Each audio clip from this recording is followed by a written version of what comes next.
O meu nome é Amanda Patron, eu sou bacharel em História da Arte pelo Instituto de Artes da URGS e vou apresentar para vocês o artigo Full Moon, uma intervenção crítica sobre o documento fotográfico e a política imperialista estadunidense.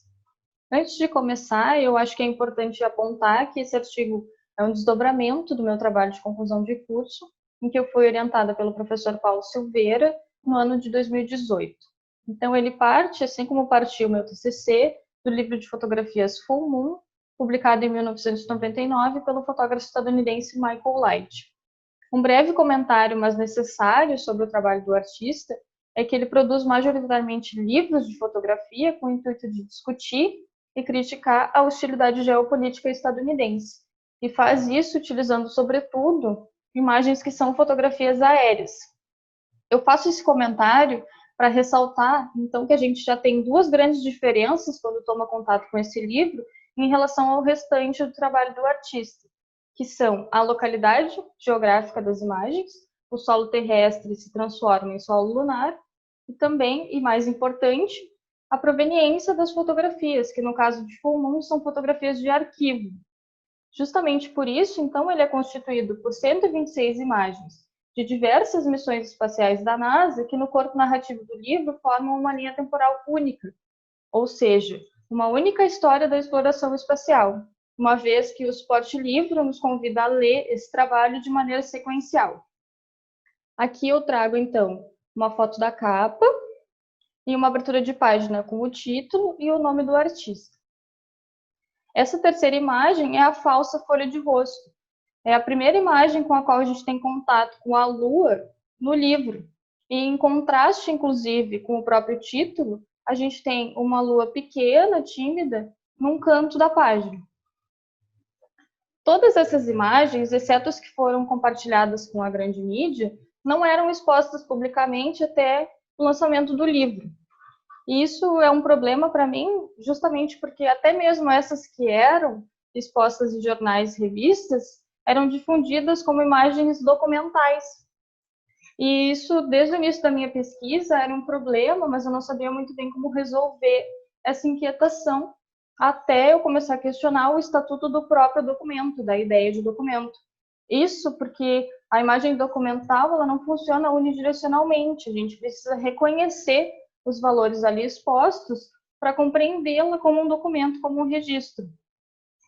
E a gente sabe também que desde a sua invenção a fotografia é historicamente lida, interpretada por uma maioria como uma representação fiel da realidade. E eu acho que isso é um equívoco, justamente porque a capacidade da fotografia que se pretende em documento não pode ser reduzida à documentação pura. Isso porque o próprio documento não deve ser lido nem compreendido como uma entidade detentora de conhecimento apolítico. Então, eu penso que seria mais pertinente falar em uma fotografia feita com valores documentais, em oposição a uma fotografia documental ou fotografia documento. O Juan Fontecoberta fala também sobre os valores liberais, inclusive até de extrema-direita, pelos quais passa a produção de um documento histórico fotográfico. Então, a questão da história em Full Moon, de transformar diversas temporalidades em uma narrativa única e fora da sua ordem de origem, significa para mim justamente a maneira como a história da exploração espacial foi contada e difundida, como uma história única protagonizada somente pelos Estados Unidos. Eu vejo essa difusão, essa construção do discurso em cima do evento da alunagem feita pelos Estados Unidos como uma forma de devolver à sua população uma crença ideológica efetiva no país, porque ele vinha de uma desmoralização constante, né, consequência da derrota na Guerra do Vietnã e também do progresso avançado que os russos faziam na corrida espacial. Essas imagens que a gente está vendo aí eram algumas das imagens eleitas para divulgar o progresso científico estadunidense. E elas tinham uma linguagem específica para a produção de um discurso mítico. Quem fala sobre isso é o historiador Roger Lonius. Ele vai identificar, com a ajuda das imagens, uma série de valores atrelados à construção desse discurso que transformaram os astronautas em heróis para a sociedade estadunidense. E valores esses intrinsecamente ligados a ideais conservadores e liberais. Então, eu mostro aqui essas poucas capas de revistas para a gente visualizar brevemente como se dava essa construção de discurso. Em Full Moon, esse documento, juntamente com seus valores prévios, é subvertido por meio da apropriação que faz o artista. Então, é importante ressaltar de novo que essas imagens nunca estiveram livres de leituras políticas. O que o artista faz quando desloca elas de um discurso hegemônico é transformar o sentido, a finalidade delas. E assim, então, eu identifico duas linguagens recorrentes no corpo narrativo do livro como formas de interpretar com um sentido crítico a história que se desenrola ali. Eu considero, então, como sendo a primeira linguagem, as pegadas. As pegadas nessa paisagem são como uma constatação dessa exploração que acontece com finalidade política sobre um espaço que era previamente livre. Logo, quando a gente age sobre um espaço que era previamente livre com ideais modernos, é igualmente estar agindo em nome das nossas estruturas hierárquicas de relações de poder. Essa interpretação que eu faço é sustentada no conceito de heterotopia do Michel Foucault. Uma heterotopia é, bem resumidamente, um lugar outro, um lugar à parte.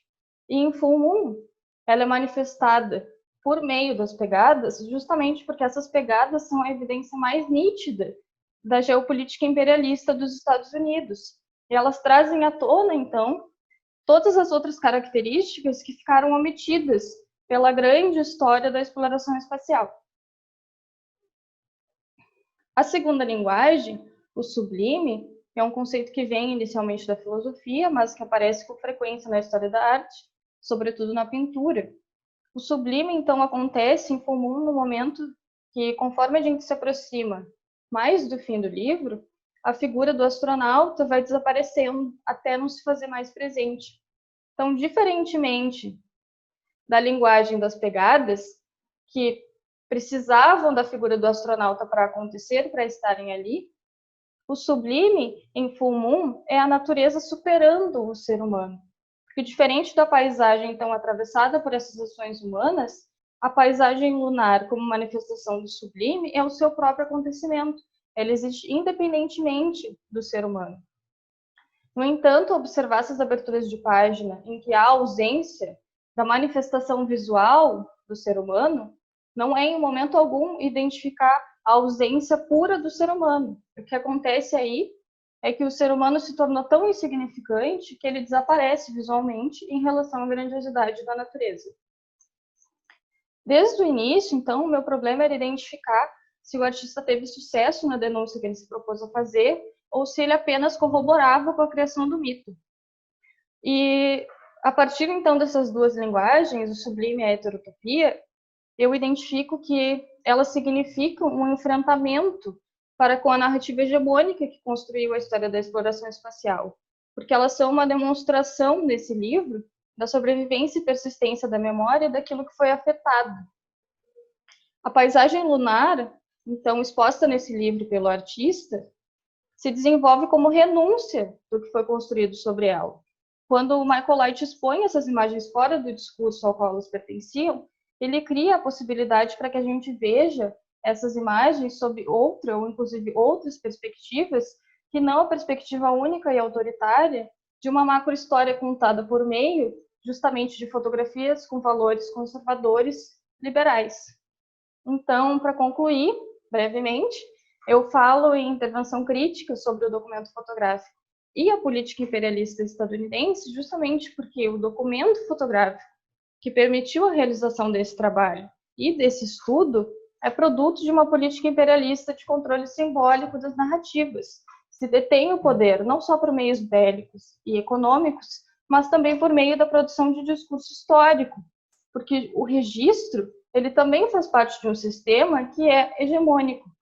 Então, quando o artista intervém sobre essa criação, sobre esse produto, sobre esse registro, ele transforma a produção de discurso que se pode fazer sobre ele, no momento em que ele se propõe a um desvio, em que ele se propõe a um questionamento, em que ele se propõe a fazer uma crítica no lugar de uma afirmação constante.